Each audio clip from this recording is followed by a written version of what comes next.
Hello and welcome to all. I am Satyendra Pratap Maurya. Last video में हमने classification basis of classification पे हमने आपसे डिवीजन की बात की थी कि सर्कुलेटरी सिस्टम के बेस पर एनिमल को कैटेगराइज किया गया है, डाइजेस्टिव सिस्टम के बेस पर कैटेगराइज किया गया है। अगर आज इस वीडियो में हम देखते हैं उसी का नेक्स्ट पार्ट, क्योंकि हम लोग स्टेप वाइज चलेंगे आराम से समझते हुए चीज़ों को। आज के इस वीडियो में हम लोग बेसिस ऑफ क्लासिफिकेशन की बात करेंगे कि और किस किस बेस पर क्लासिफाई किया गया है ऑर्गेनिज्म को या एनिमल्स को। यहाँ पर हम कौन सा किंगडम पढ़ रहे हैं, तो हमें पता है कि हम लोग पढ़ रहे हैं एनिमल किंगडम पढ़ रहे हैं हम लोग।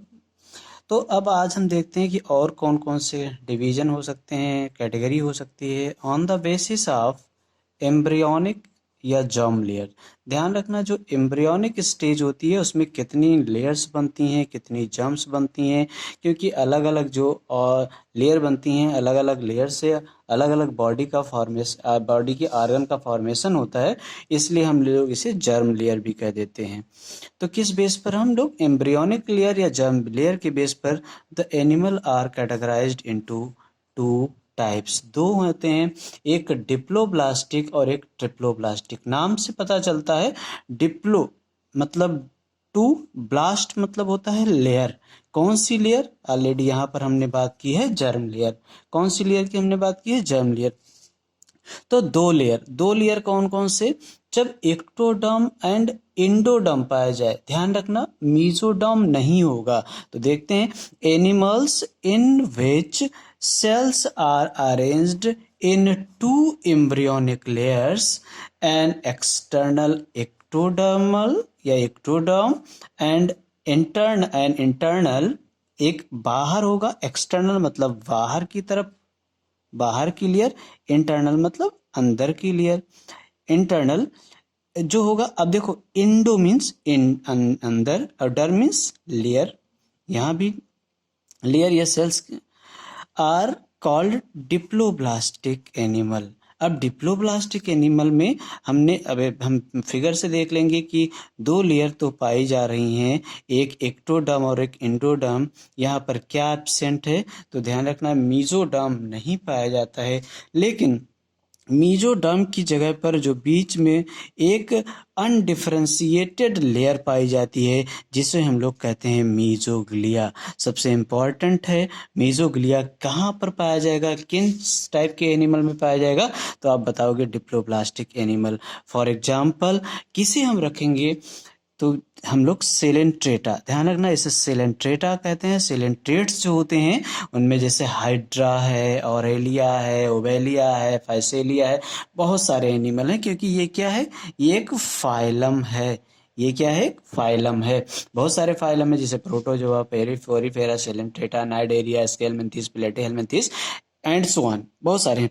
अब यहाँ एक बात आप ध्यान रखना, किस एम्ब्रियोनिक लेयर की बात की जा रही है? तो हम जानते हैं, जब जायगोट बनता है, जायगोट जो डिप्लॉयड स्ट्रक्चर, ये जब 2 सेल से 4 सेल, 4 सेल से 8 सेल, 8 से 16 सेल, 16 से 32 सेल्स, 32 से 64 सेल्स एंड सो ऑन, इस तरह से जब डिवीजन होता है, तो वहां पर सेल्स, जब बहुत सारी सेल्स बन जाती हैं, तो उन सेल्स में का लेयर आप एक अरेंज्ड हो जाता है, उसी को हम लोग उसी के बेस पर हम लोग इसे डिवाइड करते हैं। तो ध्यान रखना, इसलिए एम्ब्रियोनिक जर्म की बात यहाँ की गई है।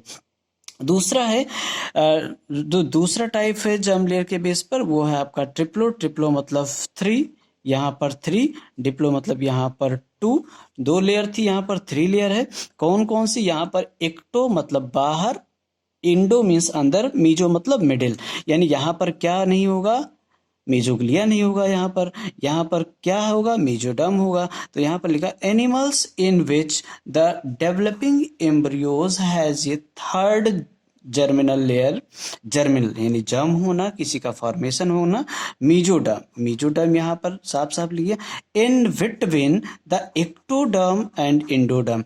एक्टो और इंडो के बीच में जब कोई एक तीसरी लेयर पाई जाती है, तब उसे हम लोग कह देते हैं ट्रिप्लोब्लास्टिक एनिमल। एग्जाम्पल में मैंने यहाँ पर लिखा है, प्लेटीहेलमिन्थीज से लेकर कॉर्डेटा तक जितने एनिमल हैं सब ट्रिप्लोब्लास्टिक एनिमल है। ध्यान रखना यहाँ पर अगर हम पोरिफेरेंस की मैंने नहीं लिखा, स्पंजेस वो भी डिप्लोब्लास्टिक में ही चले जाते हैं, इसलिए हम लोग यहाँ पर ज़्यादा जिक्र नहीं करते। क्योंकि अगर हम पोरिफेरेंस की बात करें तो पोरिफेरा में क्या स्पेशल बात होती है, क्योंकि वो सेलुलर लेवल ऑफ ऑर्गेनाइजेशन होते हैं, यहाँ से टिश्यू लेवल ऑफ ऑर्गेनाइजेशन शुरू होता है, जैसा कि हमने पढ़ा। अब फिगर से हम देख लेते हैं कि ये मैंने बनाया है आपका डिप्लोब्लास्टिक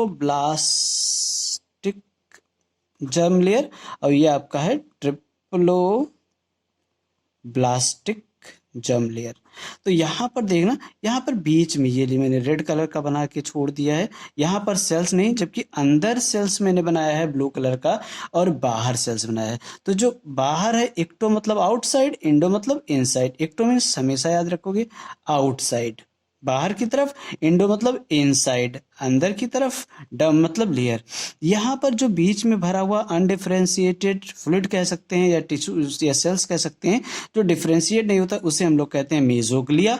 मेसोग्लिया इंपॉर्टेंट है। जबकि यहाँ इस फिगर में देखें ट्रिप्लोब्लास्टिक में, अंदर मैंने बनाया इंडो, बाहर मैंने बनाया एक्टो, और यहाँ पर बीच में जो रेड कलर से मैंने सेल्स बनाए हैं ये सेल्स हैं, देख लो ये सेल्स हैं, जबकि ये लेयर है। दोनों में डिफरेंस है, यहाँ पर सेल्स की लेयर है जबकि यहाँ पर किसी सेल्स की नहीं, यहाँ पर अनडिफरेंशिएटेड यानी कोई बंटवारा नहीं है, विभाजन नहीं है। उसके बाद में नेक्स्ट जो डिवीजन होगा, किस कैटेगरी, किस बेस पर हम कैटेगराइज करें एनिमल को, तो हम लोग सीलोम के बेस पर।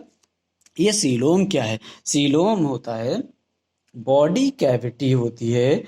ये बॉडी कैविटी क्या है ऐसे समझ लेना। मान लेते हैं हम कि ये ह्यूमन बीइंग का कोई ह्यूमन बीइंग है, थोड़ी देर सपोज करते हैं ये कोई ह्यूमन बीइंग है, ये ह्यूमन बीइंग ना, अभी ऐसा कुछ भी हो सकता है। अब इस ह्यूमन बीइंग के अंदर अगर हम बात करें तो यहाँ पाइप है, डबल पाइप है, और यहाँ पर स्टमक है, यहाँ से इंटेस्टाइन है। तो यहाँ पर अगर हम देखें कि ये जो गट है, गट, और ये जो बॉडी वॉल है, बॉडी वॉल, इसके बीच में देखें तो जगह पाया जाता है, स्पेस पाया जाता है, इसी को हम लोग सीलोम कहते हैं। अब यहाँ पर देखते हैं सीलोम के बेस पर बॉडी कैविटी इसे कहते हैं। विटविन कहाँ पर होती है? द बॉडी वॉल यानी हमारी जो बॉडी का बाहरी वॉल है, एंड गट वॉल यानी जो अंदर की नली है। इस बेस पर animal are categorized into 3 types. Coelomate यानी जिसमें सीलोम प्रेजेंट हो, सीडोसीलोमेट, सीडोस मतलब होता है फॉल्स, यानी सीलोम तो हो लेकिन कैसा हो? फॉल्स हो यानी झूठा हो, उसमें कोई ना कोई कुछ स्कैटर्ड फॉर्म में भरा हुआ हो, बिखरा हुआ। और तीसरा है ए मतलब यहाँ सीलोम था, ए मतलब एब्सेंट। क्या एब्सेंट होगा? सीलोम यानी बॉडी कैविटी एब्सेंट होगी। देख लेते हैं। बॉडी कैविटी प्रेजेंट मैंने लिखा है। एग्जाम्पल के लिए एनीलिडा से लेकर कॉर्डेटा तक जितने कॉर्डेट्स लिखा है, एनिलिड्स लिखा है मतलब एनिमल को इंडिकेट करता है। अगर हम एनिलिडा लिखते हैं तो वो फाइलम हो जाता है। यहाँ से लेकर यहाँ तक जितने एनिमल हैं सब क्या हैं? सिलोमेट यानी उसमें बॉडी कैविटी पाई जाएगी। सीडोसिलोमेट में आपको हमेशा याद रखना होगा, यहाँ पर जो मीजोडर्म है वो पाया तो जा रहा है लेकिन वो बिखरा हुआ होता है। आप बुक में अगर फिगर में देखेंगे तो कुछ इस तरह से पैचेज में पाया जाता है, इसकी हम बात कर रहे हैं मीजोडर्म की। जबकि यहाँ पर ऐसा कुछ नहीं होता है, सीलोम मतलब कैविटी बीच में पाई जाती है इस पे। और यहाँ पर जो होता है तीसरा, तो यहाँ पर ये वाला फाइलम आप याद रखेंगे जिसे एस्केलमेंथीज या निमेटोडा कहते हैं, जो कि मोस्ट इंपॉर्टेंट है, एस्केलमेंथीज या निमेटोडा। एसिलोमेट में एब्सेंट होता है। इसमें भी एक ही फाइलम याद रखना है आपको, जिसे हम लोग प्लेटिहेलमिन्थीज या हम लोग क्या कह देते हैं? फ्लैट वर्म कह देते हैं। तो आज के लिए फिलहाल इतना ही, मिलते हैं नेक्स्ट वीडियो में। तब तक आप स्वस्थ रहें, मस्त रहें, वीडियो को एंजॉय करें। Thanks for watching the video.